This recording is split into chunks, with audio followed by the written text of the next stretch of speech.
Pollution entering our harbour is a disgrace. One of the world's most picturesque harbours littered with rubbish. This is the hangover from Tuesday's storms, when tons of it was washed into Sydney Harbour. For the Harbour Garbos, it's been a full-time clean-up job since. On this day, they emptied more than 3 boatloads of plastic, paper, even syringes. The problem is it's not just after Sydney's big storms, it's there all the time. If we can get more interception devices and more money, there's so much more we can do for the benefit of the community. Ian Kiernan, the man who founded Clean Up Australia Day 23 years ago, is appalled at the number of plastic bottles washing up and partly blames the soft drink giants. Plastic bottle caps? Why is the beverage industry not attaching these to the bottle? So instead of 2 bits of rubbish, you get 1. Most of the rubbish that ends up on our beaches is dropped on streets, then swept into the harbour through stormwater drains. If you're not prepared to eat it, don't throw it in the harbour. Kiernan says only half of the rubbish hits the beaches.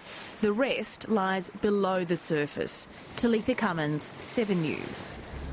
And tomorrow, 7 News has an exclusive story on the rubbish choking our harbour under the water. That's on 7 News tomorrow at 6. Today's heavy rain is bad news for Sydney's waterways, washing tonnes of street litter through the stormwater system.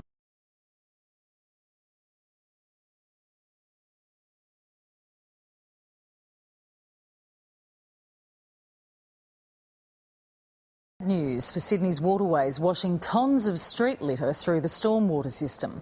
But a 7 News underwater investigation has uncovered an even greater disgrace: the extraordinary amount of rubbish deliberately thrown into Sydney Harbour. Show off to the world, but just below the surface lies Sydney's secret shame. The bottom of the harbour near Manly, covered in a city's rubbish. Plastic bags plague this marine world that is a daily dumping ground, hidden away. A wrapper from lunch lies next to a beer from dinner. A drink cup, complete with the straw it came with. Another plastic cup, used for just minutes, but could last down here for centuries. Bikes, bathtubs, shopping trolleys, the disturbing view captured by 7 cameraman Dean Klopp. Sydney Harbour is choking on rubbish. What doesn't sink fills the beaches,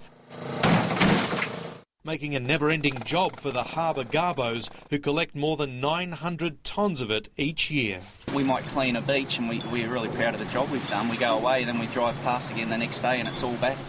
Washing up at Mossman, a parking ticket from Rose Bay. I think people must get them and throw them in the gutter. They end up here. They say their workload can double after rain like this, and it's easy to see why when you look at the sheer force and volume of water rushing through the suburbs and into the harbour. In other words, don't blame boaties for the garbage that's out there. It's from all of us. You might think that little item that dropped and was too hard for you to go and pick up is just going to go away. It will be washed down those stormwater drains and eventually lead into the harbour. The harbour is downhill from so much of Sydney. The catchment stretches from Mona Vale to Marrickville, Bondi to Blacktown. So does the responsibility for saving a harbour from its city. Paul Caddick, 7 News.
News.